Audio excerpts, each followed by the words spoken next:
Well, hello everyone, how are you doing this fine day? Hope you're enjoying your week. Welcome to another faction analysis. If you're watching this video, then I'm going to assume that you're into this kind of stuff, which means you may also be into the Automoton faction analysis that I made not that long ago. If you want to see that, a link to it will be in the description of this video, as well as the corner somewhere. You'll see it, it'll pop up. Lastly, YouTube's doing this weird thing where if I release a video and the title isn't "Would blank survive blank," then they just don't show it to anybody for some reason. So if you enjoy the video, please do me a solid and like, subscribe, comment, share, do all that stuff. Do all four, I won't mind. It'll help the algorithm pick the video up and make it actually worth making these things. It's kind of one of those tree in the woods situations, you know, like if a tree falls in the woods and no one's there to hear it, did it even make a sound? I wouldn't know the answer to that question, because if there's no one around to hear the tree fall, I'm not dropping the fucking tree. But I've wasted enough of your time. Let's get started. So a long time ago, there was this massive war known as the Great War, which involved a bunch of different factions living on Earth, all fighting each other for something. We actually don't know what started this war or who was involved. All we know is that by the end of the war, most of the northern hemisphere of Earth was completely uninhabitable due to nuclear fallout, and that the winner was Super Earth, which at the time was a smaller political faction that beat out all the other political factions. It then rose up out of the ashes of the war, declaring itself the Federation of Super Earth and renaming the Earth itself to Super Earth. But while Super Earth was dancing and getting cracked out of their minds celebrating, because, you know, this is a big deal for them, they just won a lot of stuff, not everybody was so happy. Over on the other side of the galaxy, there was a planet known as Cyberstan, where a bunch of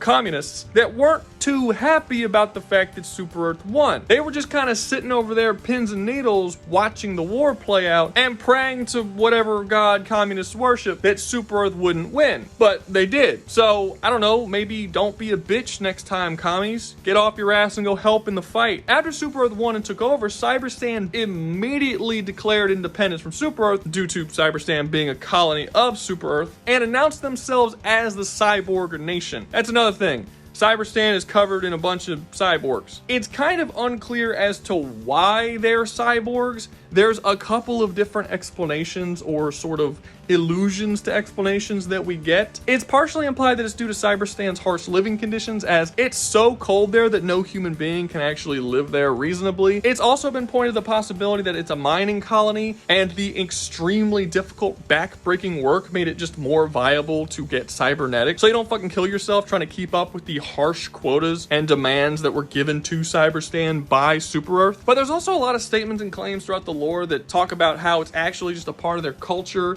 and they actually enjoy being cyborgs, and they sort of view it as the best way of living to become cyborgs. So it's really unclear as to why this happened. I think most likely what the explanation is what the explanation usually is, a combination of all of these. Most likely these people had to live on very harsh conditions on a frozen wasteland, doing extremely difficult work that just made it become a part of their culture to get cybernetics, and then over several generations they were just fine with it. That just became a part of how they live. The Cyborg Nation declaring its independence caused a whole lot of drama between them and Super Earth, and what normally happens when two massive empires have drama, war breaks out. And that's exactly what happened. A war broke out, a massive galactic war that lasted for 40 years. How is that even possible? Cyberstan was one planet. You went up against a galactic empire and that war lasted 40 years? That's impressive. However, as impressive as that is, they did still lose. After the 40-year war, the Cyborg Nation was all but wiped out, probably making it the shortest reigning nation of all time. I don't know how true that is, but I feel like that's gotta be pretty close, right? It's gotta be like top 10 shortest existences of nations. The war ended with the remnants of the cyborgs basically going into hiding, but not before giving Super Earth a warning, telling them that they were going to be back and that their children, the Automatons, were not going to have to suffer under the reign of Super Earth like they had. At the time this message was given, which was all the way back in Helldivers 1, we actually had no idea who the fuck the Automatons were. This was actually a pretty cool little foreshadowing of what was yet to come in the series of Helldivers. So after they went into hiding, that was done. Super Earth was able to just chill for 100 years of peace times with absolutely no fighting whatsoever. But as all good things must end, after the 100 years, another war broke out. In the First Galactic War, Super Earth was not just fighting against the cyborgs, they were also fighting against the Terminids, which were a bunch of giant bug aliens that bleed oil, basically. So Super Earth likes to farm them so they can power all of their shit infinitely. Well, By the end of the First Galactic War, they actually captured a bunch of Terminids and made Terminid farms so they could just infinitely produce this oil-like blood that they have called E710. Well, some shit happened and some of the Terminids actually escaped captivity and got out into the wild. And the Terminids have this ability to repopulate at a massive rate, and that's exactly what they did. They very quickly, within like months tops, covered a large section of the galaxy with their numbers, causing another galactic war between Super Earth and the Terminids. After this war started on the other side of the galaxy, the Automatons, now the children of the cyborgs, saw this war and viewed it as their opportunity to get revenge on what happened to their ancestors. So the Automatons came out and attacked Super Earth from the other side, starting a two-way war between Super Earth versus the Terminids and the Automatons. And that's basically where we are now. The Automatons are currently still engaged in battle with Super Earth, trying to get back their empire and live without having to be under the reign of Super Earth. So what are the Automatons? Nobody has any fucking idea. We actually know a lot about the Illuminates and the Terminids. We know very, very little about the Automatons. We don't even know if they're robots or cyborgs. The game doesn't even give us that. So really all you can do is just play the game and kind of look at what it tells you based on certain details that the characters have, and pay attention to the environmental storytelling to come to some kind of conclusion, which is exactly what I'm gonna do here. So what do I think the Automatons are? I think it's very clear that they're cyborgs. There is absolutely some kind of human pieces inside of that robotic shell that you're fighting against, and there is loads of evidence pointing to this. Like the fact that they sing when they march, the fact that they get scared when you shoot at them. They're actually specifically programmed that if you start firing your bullets at them and your bullets are like whizzing by their face, they will become less accurate because they get stressed out because they're getting fucking shot at. They will get angry and yell insults and taunts at you. Their bases have like posters and shit of propaganda. Why would you need propaganda for a bunch of AI controlled robots? The Automatons are shown having like corpse collection bins where they take the bodies of the people that they kill in war and then toss them in there, hack up their body. There's like tables where they have people's bodies where they hack them up and they do something with the pieces, but we don't ever find out what it is, but we already know. Because back in Helldivers 1, it was very common for the Cyborg Nation to take the corpses of their enemies, hack them up, turn them into cyborgs. That's what the initiatives are in Helldivers 1, and then just chuck them at their enemies. They're basically just corpses piloted by robotic parts to go up against Super Earth, and that's the way the Cyborg Nation was able to fight against Super Earth for so long, because every time someone on Super Earth's side would die, that would be another person the Cyborg Nation can use against them. Why would the Automatons still be collecting corpses the same way the Cyborg Nation was, but not be using those corpses in the same way that they did? Why are they collecting the corpses then? I'd actually go one step farther and say that the Helldivers universe doesn't actually have AI. I don't think AI exists in this universe. And to me, this seems so obvious. Like, where have you seen AI anywhere in the series? You can't say the automated turrets and drones, because we've had automated turrets and drones in our real world for like 30 years, way before AI has ever existed. And the way those things behave are clearly not AI, because the whole point of AI is that it's capable of thinking and learning and growing. And the automated turrets and drones don't do that. They just fire towards wherever the map picks up an enemy, including firing through friendlies to kill them. So they're clearly not aware of their surroundings. That's not AI, they're just automated. I mean, when you look over at the Automatons, you have the little automatons that are like going to walk around shooting people and stuff with the two legs, the little ones, and we see them piloting flying ships and tanks and those two-legged walker things and the giant Hulk armors. Those are all being piloted by smaller automatons. If they were controlled by AI, why would the smaller automatons need to pilot larger vehicles? Why wouldn't you just use AI to control the bigger vehicle and you wouldn't need to put a dude inside of it? They bleed like fucking red blood? That's a pretty hard giveaway that they're not just robots. And it makes sense that they would have red blood, because if they have a human brain inside of them, they would need blood flow to go through that brain. You can't just have a dry brain. So just like scientifically, it makes sense. And lastly, although admittedly not the best piece of evidence, but I do think it's worth bringing up because it's kind of cool. Everyone says that the Automatons are based on the Terminators. That's true to an extent, but they're not just based on the Terminators. They are also very clearly inspired by the Borg. even to such an extent that they share a name. The Automoton Collective is clearly taken from the Borg Collective from Star Trek. The Borg are a faction of cyborgs that forcefully take people and through very fucked up surgeries assimilate them and create these cyborg abominations that are then added to their ranks. This is exactly what the Cyborg Nation did during the First Galactic War and what the Automatons are very clearly doing during this war. So yeah, overall I just think there is a mountain of evidence pointing towards these motherfuckers being cyborgs and not regular robots. Politically, the Automatons are very interesting. On the surface, it doesn't even really make sense for a bunch of cyborgs to even be communists. Like, what do they spend their money on? They don't even really seem to eat. It's not like there's any farmland on any of their shit. Like, what do they do? What does a society run by a bunch of fucking mostly robotic cyborgs even look like? Super Earth always calls them socialists and communists, but this is massively oversimplistic, and I wanted to find something a little more meaty than that. I found an interview back in 2014 with the creator, Jordan, I'm never going to pronounce that last name, talked directly about the Cyborg Nation Society and kind of gave a bit of a description for it. And the description he gave was that it was very liberalistic, and it was a socio-anarchaic feudal society. Just in case you don't know what any of that shit is, it doesn't matter because it's a fucking paradox. That's not possible. Let me explain why. Socio-anarchism is an actual thing. That's an existing philosophy, and it's already paradoxical enough in of itself. It's a belief system that you cannot have liberty without equity, and that society should, above all else, strive for equity. However, it also believes that hierarchies are objectively evil, so it also doesn't want hierarchies. It's not possible to run any society this way that has more than 50 people. 50 people are capable of coming together and all agreeing that they all want to share all of their resources. They put all of their money, food, everything they have in a big pile. Everyone shares it, everyone gets an equal amount. That's cool. If they all want to agree to this and also agree that they don't want to have any leaders as well and no one has authority over anyone else, you can also do that. That works just fine. We have those in real life. They're called communes. But how are you going to do that when you have, say, 10 million people?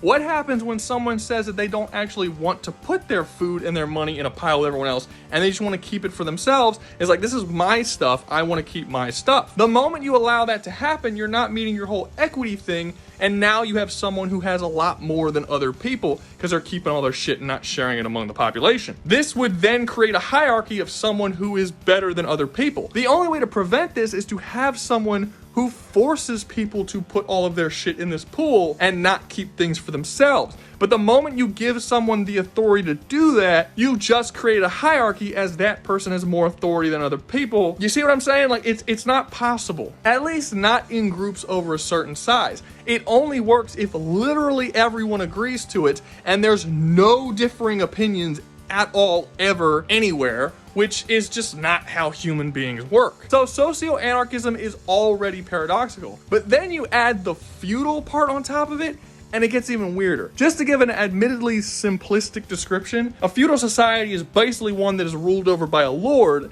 and when that lord no longer wants to be lord or dies or whatever, they pass their lordship on to someone else. This could be a son, a nephew, someone who's not related to them. Basically, they choose their successor. That is a feudal society. That is a society that very clearly has a hierarchy. So how can you be a socio-anarchism that's also feudal? It doesn't work. You can't be against hierarchies but also have a feudal society. This society doesn't make any sense, which gives me the idea that Jordan gave this answer as this being how the Automaton Society works as a joke, knowing that it was impossible. But this is the only description we actually have of what the society is about. So in some weird, twisted, perfect, non-perfect kind of world, how would a society like this actually function? How could this ridiculous phrasing actually make sense in a society? And the only way that I can see this making sense as a descriptor for the entire society is if the automatons have no overarching ruling government, but is just made up of essentially a bunch of much smaller communes, each of which are ruled in a feudal way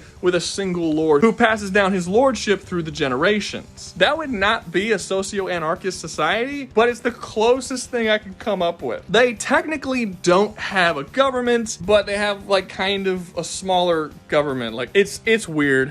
This is a weird society. Now, to be clear, if that is the case, and what I just said is actually what Jordan said that they had, and he wasn't just fucking around, that would actually be a pretty interesting society. There's never been a society that existed like that. That's literally the entire society is just an army of communist clans. It would set up an interesting precedent to see how all of these different clans would interact. You can have different types of clans that specialize in different things. It would basically be like a communist version of the Predators with their different hunting clans. You could have some cool storylines with this. As far as technology goes, I have to admit, the automatons are quite boring. When compared to the Illuminates, it's not even fucking close. Their technology is just vastly less interesting. They just kind of have all your basic sci-fi bullshit. They have laser versions of basically every type of gun, from shotguns to sniper rifles to automatic rifles to pistols and everything else. They have flamethrowers and rocket launchers and big ass tanks and giant walking death factories that shoot you from afar, but it's all just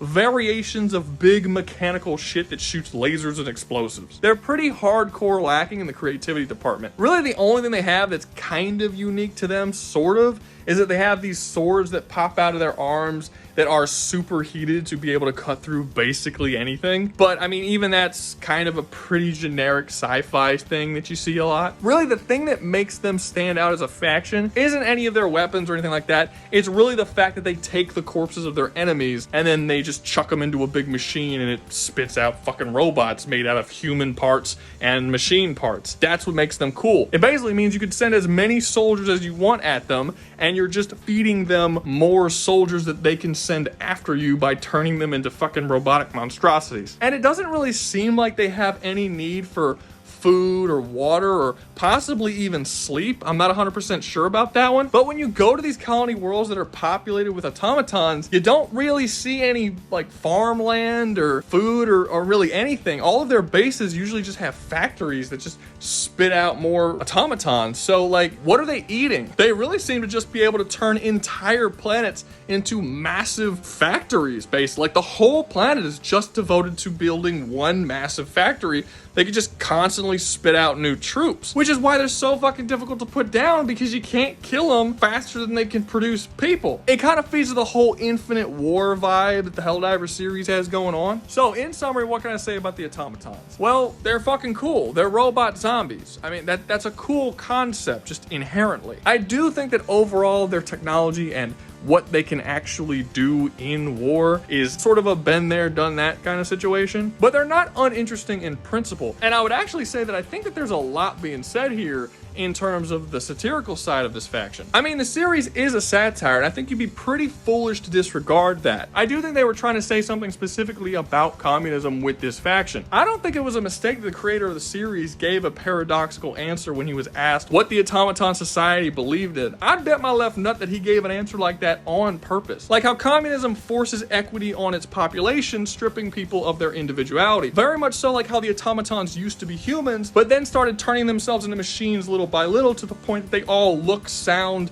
and behave exactly the same, and how they force that onto other people by turning the corpses of other humans into themselves. The idea that it is a belief system that is pushing equity and equality, but can only be done if someone is given a massive amount of power over your freedoms. There's definitely a lot of interesting stuff being said here, and it just kind of helps that they're also one of the funnest factions to fight. They're definitely my favorite faction to fight. But that's going to be all from me. Hope you enjoyed the video. If you did, make sure to like, subscribe, comment, share, and join the membership. Remember, you join the membership, you get videos early. Don't forget to check down in the pinned comment. It will bring you to the Discord. If you're a member of the Discord, you will be notified every single time I come out with a new video, as well as being able to join the streams and actually debate me and other people in the streams live in front of an audience. It's a lot of fun. Make sure you go down there and do that if that's something that interests you. And always remember, y'all stay safe out there, you hear?